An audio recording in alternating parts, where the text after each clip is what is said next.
Hey, Comics Cubers. Today we are joined by Adam Freeman, the host of Comic Industry Insiders and the owner of Prana Direct Market Solutions, which has created tools to basically do market research and show information on the direct market of comic books. It's an exciting time. These are exciting tools. I used to work in market research. I still do work in market research. So tools like this and what Adam has been doing has been really exciting to me. Before we go on, I would just like to remind you all that we have a Patreon if you would like to help keep the Comics Cube going. There is a producer tier for $5 a month. And if you are subscribed to that tier, then you will get producer credit at the end of each of these episodes from the moment that you sign on. So without further ado, Adam Freeman.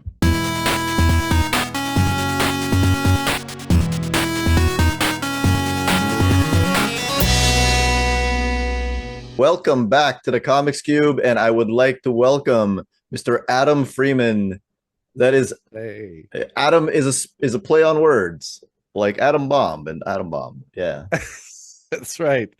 That's right. Yeah, I started respelling my first name that way many years ago, and it's one of those things that in this business stuff like that just sticks. So, yes, I'm ATOM exclamation point, and every time you've ever seen my name like in a masthead or something in a comic, it's always been that. So, yeah. It's it's silly. that's pretty great. It's kind of like Elliot S exclamation point Megan. Yes. Exactly. Or in comics, in the comics world, one of the cartoonists who was one of the early organizers of San Diego Comic-Con is a man named Scott Shaw, who legally had his last name with an exclamation point. Yeah. Yeah. You are the founder of Prana Direct Market Solutions. Would you like to, That's right. for those unfamiliar, would you like to tell our I mean, viewers what everybody it knows what Prana. No, I'm kidding. Prana is a it's a consulting and services publishing, mostly publishing services company that I founded 6 years ago. We work with a variety of different publishers and other people inside of the comic book industry. Our primary goal is to really create tools to make the whole process of uh, creating and building and publishing and soliciting and selling and all of the back end of making comics and providing them to the public, making all that a little bit easier. So we work with a number of different clients, doing a variety of different tasks, mostly, like I said, consulting. And we also are beginning to put together some programs that are essentially create assets for everybody who does this work. So yeah. this is completely new for the comics industry because as far as I understand, the comics industry, specifically the direct market, has always kind of gone by a more traditional way of doing sales, right? Not really so much data driven, not so much using advanced Sure. tools. Yeah. Yeah, sure. So yeah, I think not to get I always never know exactly how 101 you want to make these kinds of conversations, but when we talk about the direct market, we're talking about comic book stores, that network of somewhere between 2,400 and 4,800 stores worldwide that are what we think of as comic book stores. Now, most of them for the last something like 30, 35 years, something like that. Actually, no, I take that. 40. Well, longer than that, really. Phil Suling, the guy who created what we know as the direct market, yeah, actually started his company in the same year that I was born. So I'm 52 years old. So I'm just as old as the direct market. So, but for the last 30 plus years, they've all been all the distribution of comics has gone through Diamond Comic Distributors, and they had a very set tech level that never really increased as far as the way they handled their data. And there was never really much in the way of a sophisticated network for um, point of sale systems. And so, because this is, I mean, I don't know how in the weeds you want to get here, but because comics are sold differently than books, there Yeah. is no real need to count how many are sold, how many are sold through at the counter. In the book market, there was essentially a shift where they went from buying from the publisher and then only pay, or buying from the distributor and then have been paying for it, to really a system where they're only paying for what they sell, so they can buy product and then, and then sell it and then return back what doesn't sell.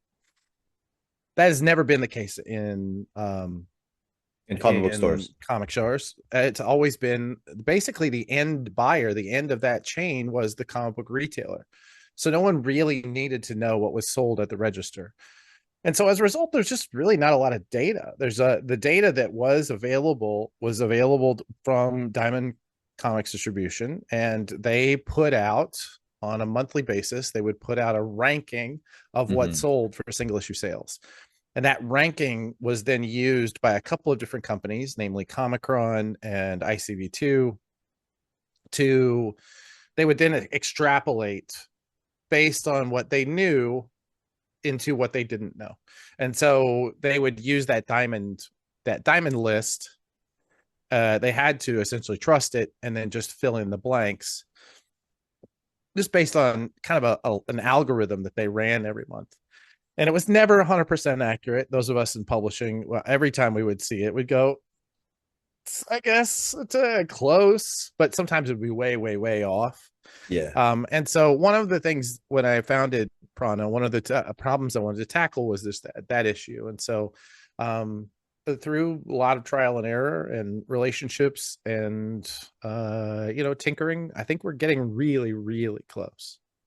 There were so many flaws to using the ICV2, the diamond data. Right. The main one of which you mentioned is the fact that at the very end of the day, all it really measures is pre-orders. It's not sell-through rate. That's correct. And I think that a lot of fans, when getting into the weeds of, oh, this comic is selling better than this comic that this comic that I love is selling better than this comic that I didn't love. That's something that just is not taken into account at all. I'll point to the fact that in 2008 there was a recession, and I think a lot of people were like, oh, this specific title, it now sells badly compared to a few years ago, except for the fact that all titles sold badly compared to before true. 2008. Right, and you can't even really say this title sold badly. I mean, Marvel can tell you what this title sold for them this month versus what it sold in this month in 2007. They can tell you that. They have that data. And arguably even Diamond has that data locked away in that, kind of container that that Alliance Entertainment bought today. But oh, did that happen? I just woke up. Yeah. Oh gosh, yes, there was the auction happened today. I'm glad to tell you about this. Wow, I thought this was going to come up as a question. Yes, the auction happened actually yesterday and was finalized today. A company called Alliance Entertainment, who is a massive distribution company that sells video games and toys and all sorts of entertainment stuff. They're a publicly traded company, and they came in and spent seems to be a lot of money on this. It seems to have been a big surprise to everybody how much money they spent. Anyway, yes, there's a new owner. We can get into distribution if you'd like, or my understanding of distribution at the moment. But yes, nobody really knew for certain what those sales looked like, except for the publishers themselves, and they didn't really know in relation to each other. Yes, all they knew was that ranking that Diamond had. So, and that's common of every market. Like, for example, if you're talking about the FMCG market, you can tell where I used to work. If you're talking about the FMCG market, Unilever would know its sales, but it wouldn't know it in relation to Procter and Gamble, for example. Right. They would have to go to a third party for that, which is what you're trying to address here. Which is what we're trying to build. There needs to be a third party. And now, especially now that we've had a breaking up of distribution inside the comic space, It's really at this point, it's impossible for anyone, any of the distributors to put this together. It's impossible for any of the publishers to put this together. It has to be a third party who can do this. And so that's kind of what that's what we've been focused on. Well, focused on, I will say, is a loosely termed. This is what we've been attempting to do for a little while now. As a third party, what are the challenges of trying to aggregate that data for multiple distributors? It's a whole lot of business development, a whole lot of deal making. Well, we have primarily our basis of what everything that we've reported so far comes from an arrangement that we have with a company called Managed Comics. They are a POS system. Well, they're a services provider that sits on top of POS for like Shopify. And so they have access to back end sales for all of their their retailers, which totals somewhere in the neighborhood of 230, 240 stores, where it keeps growing every month. And somewhere in the neighborhood of 30 to 40,000 individual consumers. We are also have a deal with comic shop assistants. We're bringing their data, their backend data in as well. They have another 40 to 50 stores. And then we are making deals with other larger retailers who are interested in contributing to this data, but also interested in seeing the results of this data. So we're giving them the opportunity to get key KPIs both for their stores and the industry in general, and also kind of give them a first early looks at what is selling, was being subscribed to, what is being pre-ordered, that sort of thing. So we're working on those. Those were really step one.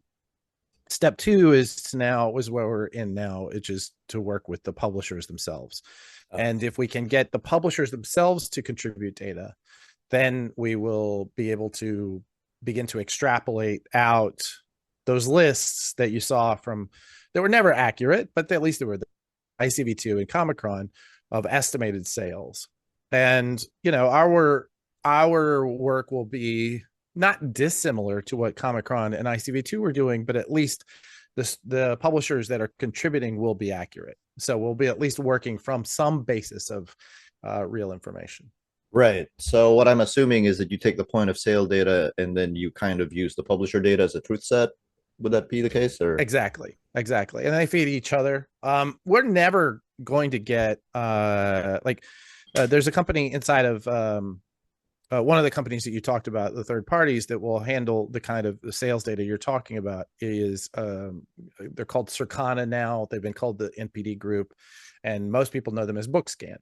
Right. They run this kind of program with the point of sale data from bookstores, book market bookstores, and they weren't. My understanding, I've been told, is that they weren't really considered to be a resource until they had 85% of the market.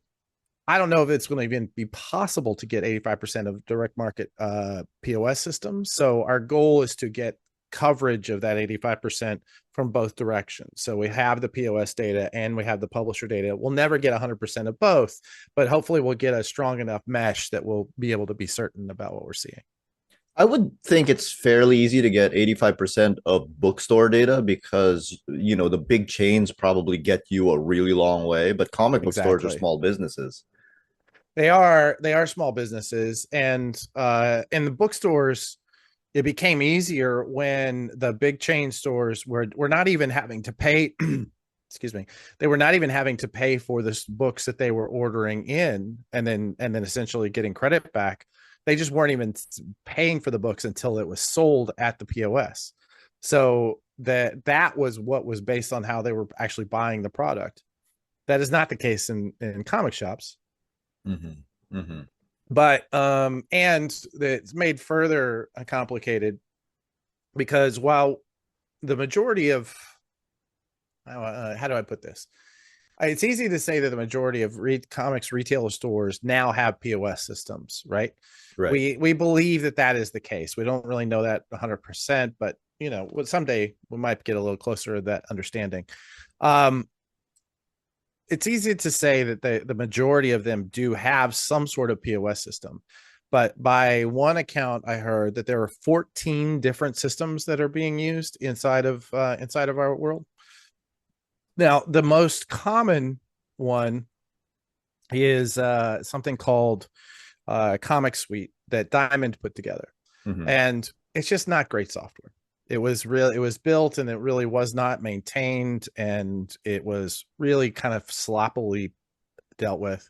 And so as a result, it's not great data.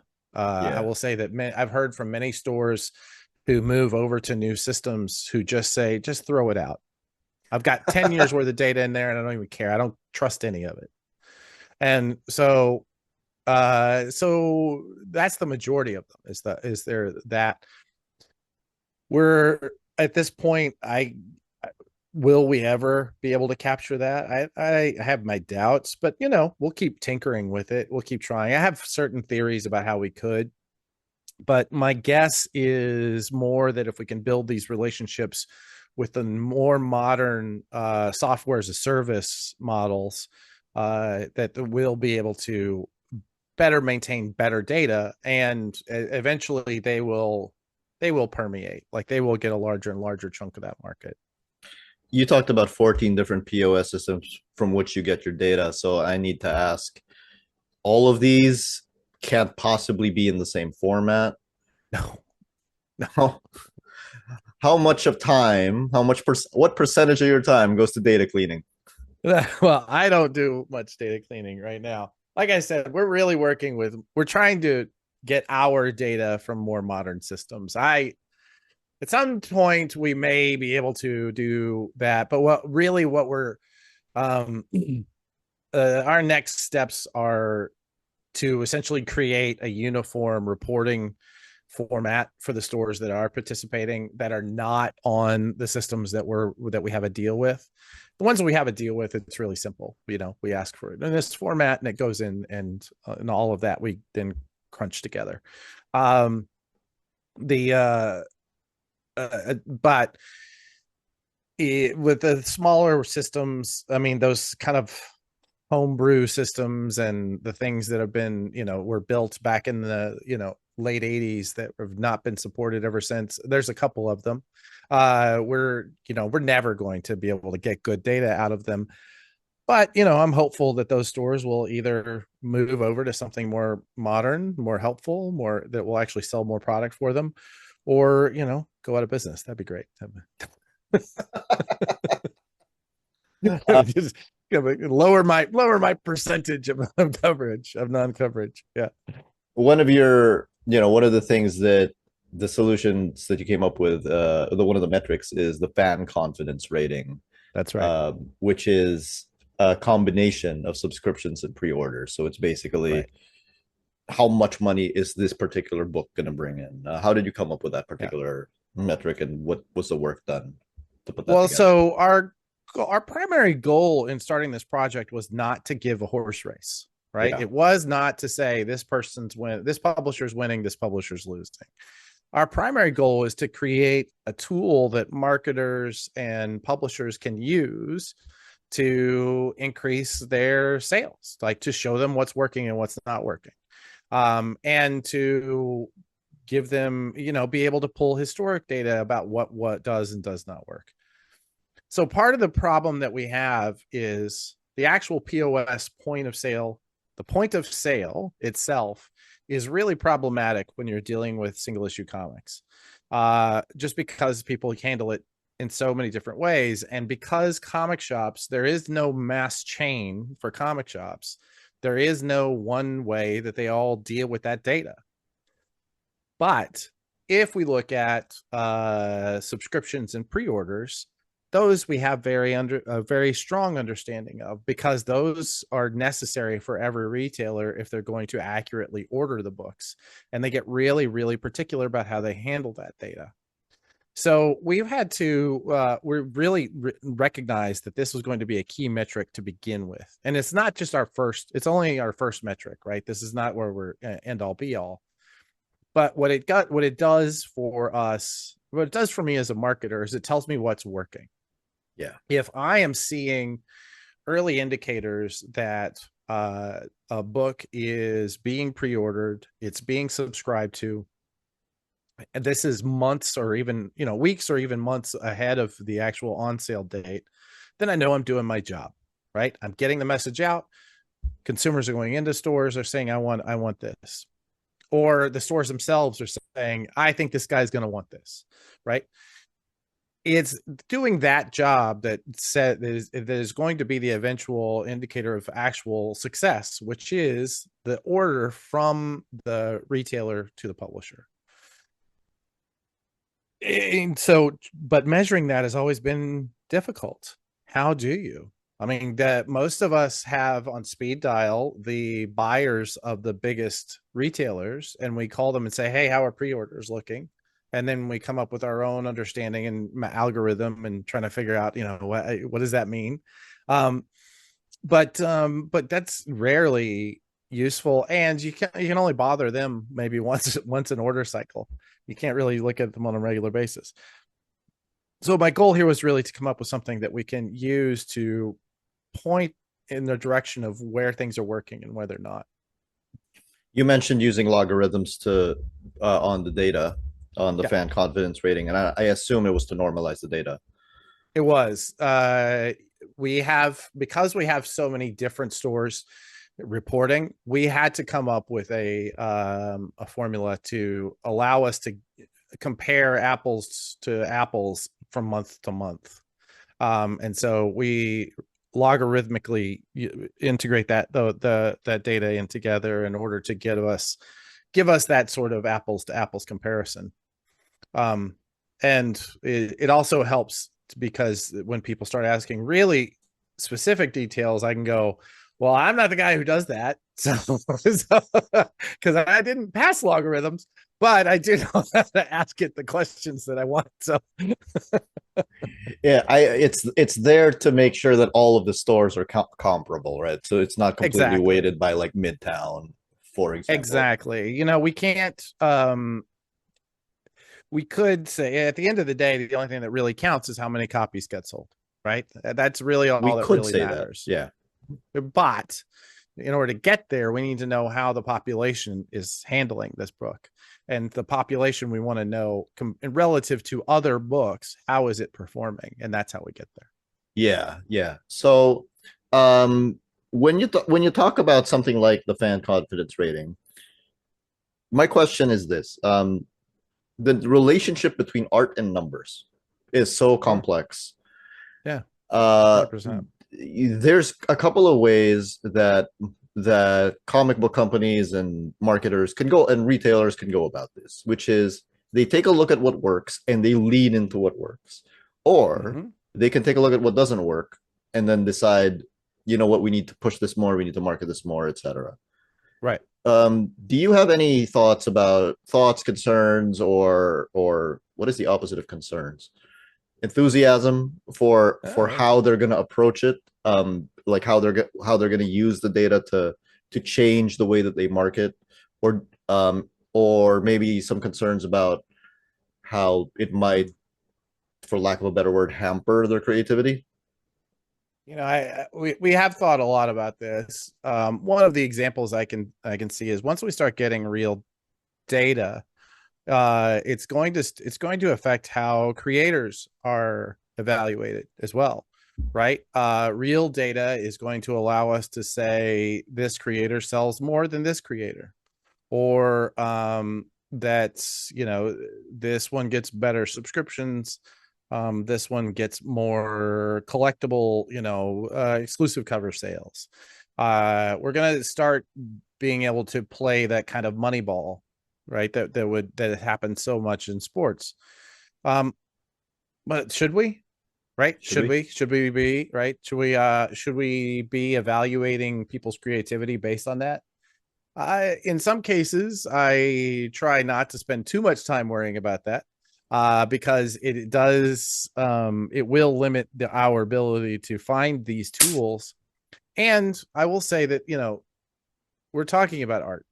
If it was a science, like even if we were able to get it down to a place where uh, story structure A about a boy and a girl who take on a killer robot, coupled with art style C that looks painterly but also a little surrealistic, and you add in dialogue X that is kind of gritty. Well, that's going to make a shit ton of money.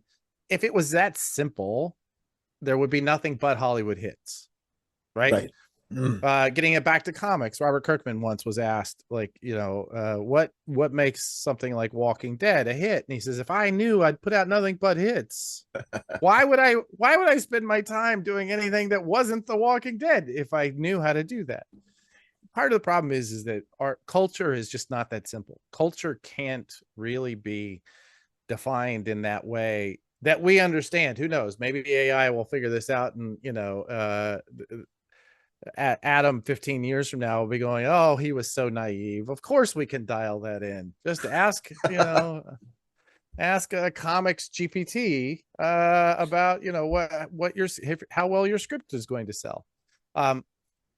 But I just don't think that's even possible. And at the end of the day, it's not really our job as marketers to look at that, right? There's this old saying of sell it, now don't smell it, right? Mm-hmm. We don't want to be in the position of saying this is good, this is bad. We want to say, okay, how this is the product, how do we sell it?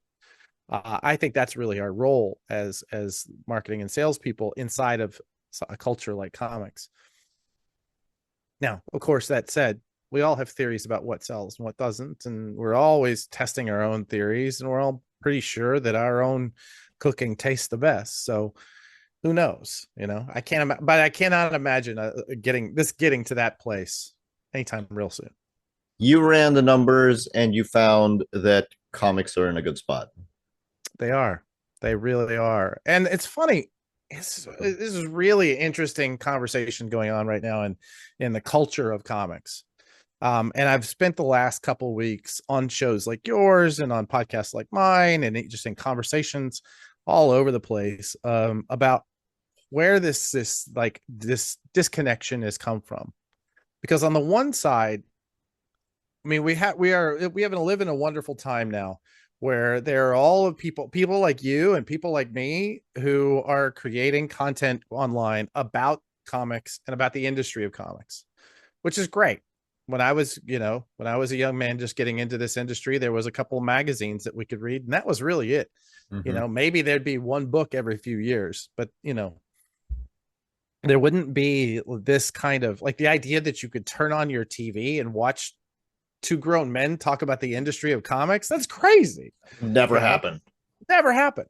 So it's wonderful that this is going on right now. But part of the problem, I think, is that, like any other media, if it bleeds, it leads. You can, if you go into search for comics industry news in, say, YouTube, right?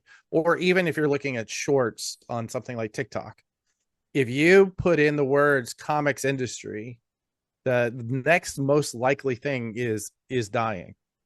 Yes. Right? Why? That has been the case for the last, ever since TikTok was formed, right? Ever since I've been tracking it, it's always been the case. It can't always be dying. It would be dead already. It's true. So that part of the problem is that kind of rhetoric does permeate anybody who wants clicks, anybody who wants traffic, anybody who wants attention. That's the kind of thing you need to be saying is, and you need you need to have the thing where, and the comics are dying coming at you. But that's not necessarily, can't always be the case. And so, but for those of us who are grown-ups, we can't just say, well, that's not true. You got to have data, right? And so one of the things that we look at is, one of the first things what I do is talk to the people who sell books. Right. I talk to comics retailers almost every day and have for, 20 years or so. And I will tell you right now, nearly everyone I'm talking to is saying, I'm having a really great year. I'm having a really great year. I'm having the best year I've had since pre-COVID. Right now, some of them are saying, you know, of course we had that COVID bump, but aside from that, like I'm having a way better than I was in 2019. They're all saying some version of this. One guy was telling me this is a guy who's been around for 10 years. Yeah. 15. Best year for single issue sales he's ever had. 2024. Right now. 2024 to 2025. Like this last 12 months. Amazing. Wonderful. Amazing. However, lots of people still saying, wow, what, the hair's on fire. Comics industry is dying. So so we look at the data. So this fan confidence rating, one of the things that we do is evaluate the FCR based on the entire industry sales. So we take all of the data that we're gathering in from all of the stores right now in the 200, mid 200s, different stores. And like I said, somewhere in the neighborhood of 30 to 40,000 unique consumers. And we say, how are they ordering? Let's look at this fan confidence rating and see what their confidence is in single issues. And what you see, and I'll provide you with the most recent one that'll be going into our next newsletter, is for the last 2 years. Let's see, I'm going to go. We're going to kind of seeing it just kind of do this. Now, occasionally you get some big zips, but it's always going up and to the right. And last month, February, was the biggest month we were able to identify in well over 2 years. Really? That's right. It came out last month. You know, it wasn't one particular book, but it was New Ultimate, or no, not the Absolutes. New Absolutes. Yeah. I mean, it's huge drivers. The Absolute books, the Ultimate books, Absolutes are killing right now. They are. And the Ultimate books are doing incredibly, incredibly well. The Energon universe is like, you know, is keeping people coming in. Like, it's a really strong period right now for comics. And we're seeing, like, I'm hearing reports of like younger kids coming in, high school kids coming in, and like really embracing this as their version of these characters. So, you know, they're, you know, in the same way that my first foray was death in the family for Batman. Yeah. Like for them, this is their Batman. So we're seeing a generational shift as well. But how do we compare that with the death of comics people? And I come to this other conclusion, which is we're both right. And I think there's a very distinctive thing here, that there's an old fable story, whatever, about the four blind men and the elephant. Right there, the four blind men are approaching the elephant from different sides, and one of them says, this animal is like a long rope with a tassel on the end, and someone says, that's impossible, because this animal is a column of muscle and bone and like it's stone almost. And the third one says, are you fucking out of your mind? This animal is big floppy sails. It's like a sailboat. And then the final one says, you guys are all wrong, and I don't know why you're lying. This animal is like a snake, and it's got a weird hand thing at the end.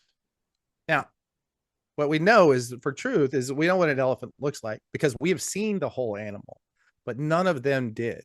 They were accurately describing their piece of the animal. Right. And I think that the people that we're talking to, for the most part, a lot of the comics conversation culture online is about the collectibles market.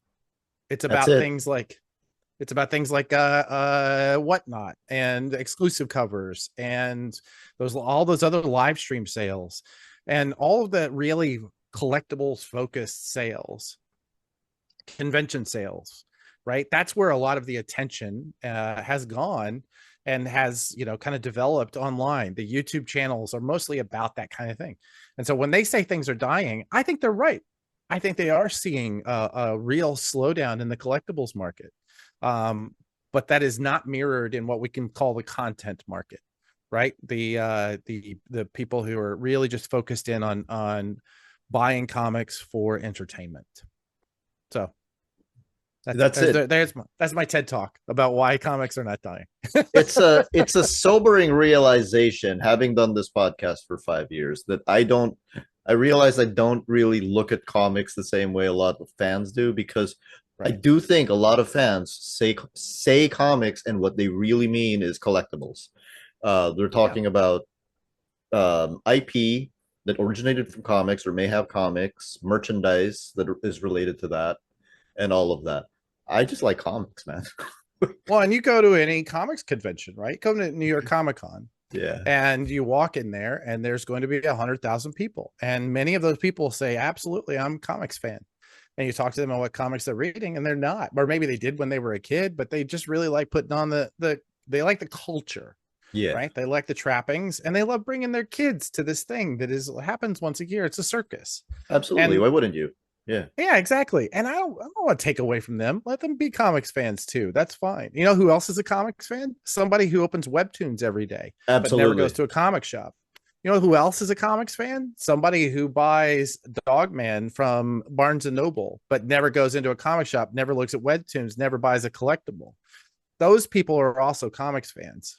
My hot take is that everyone is a comics fan because if you're scrolling through Instagram, you're scrolling through Facebook, and you see a comic, you are going to read it.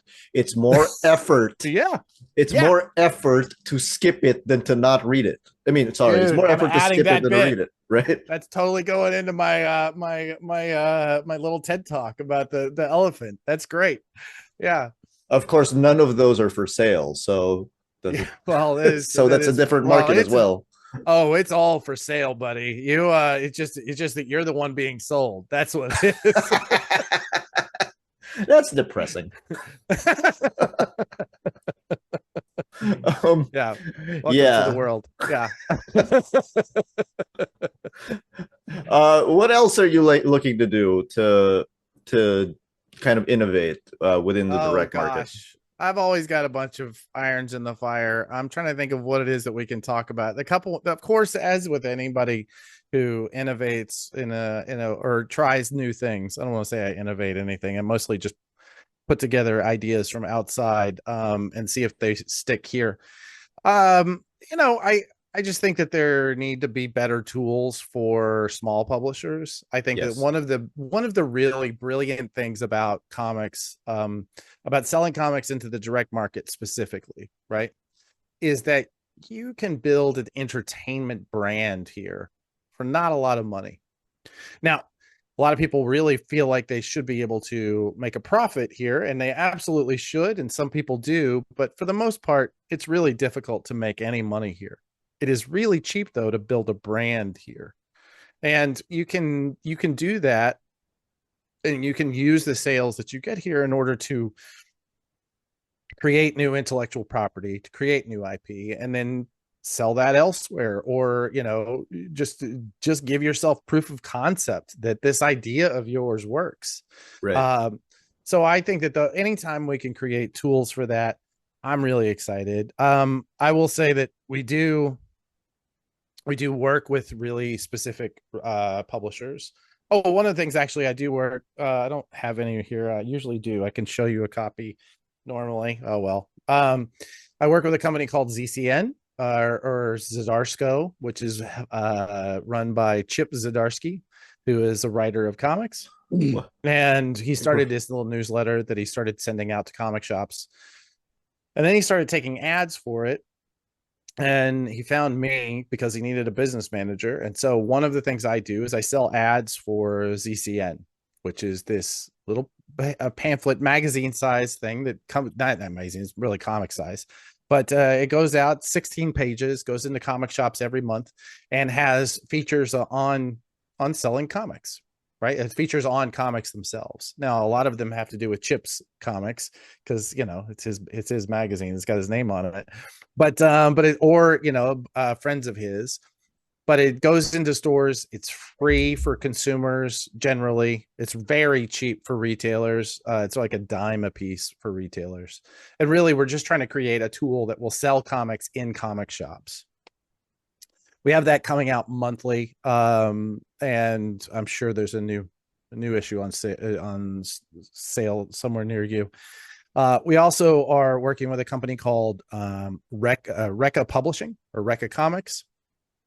Recca is the publishing arm of a cybersecurity company called Black Hills Information Security. And these people these people actually, it's strange, but they break into buildings for a living.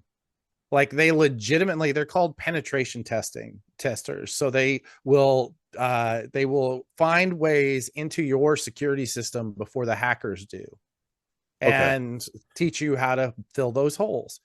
Multi-million-dollar company that decided to start making comics that were actually accurate for hacking in this day and age, but also set in the future.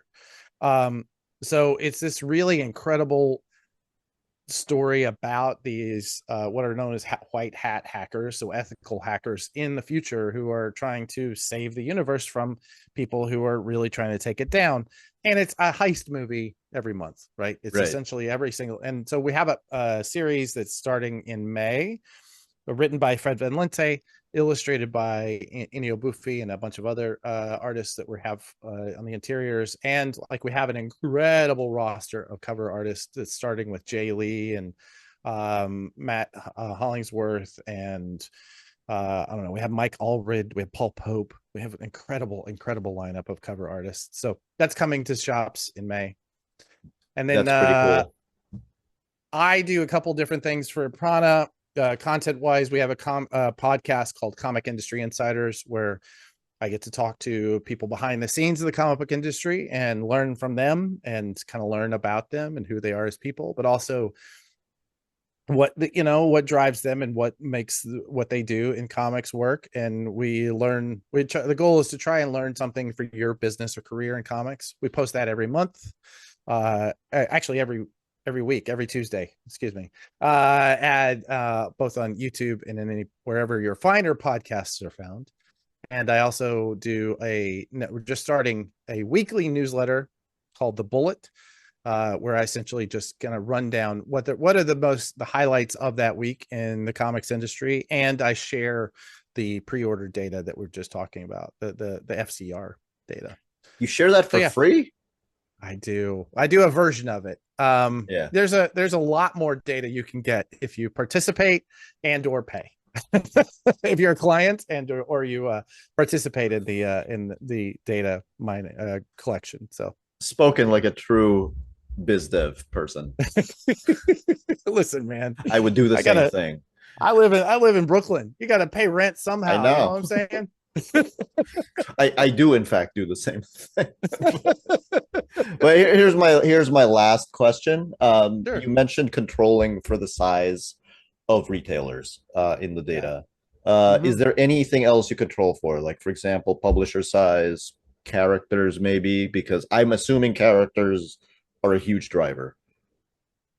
Yeah, we haven't really dug deep into that yet. That analysis is there. I will say that, we're building a pretty massive data set.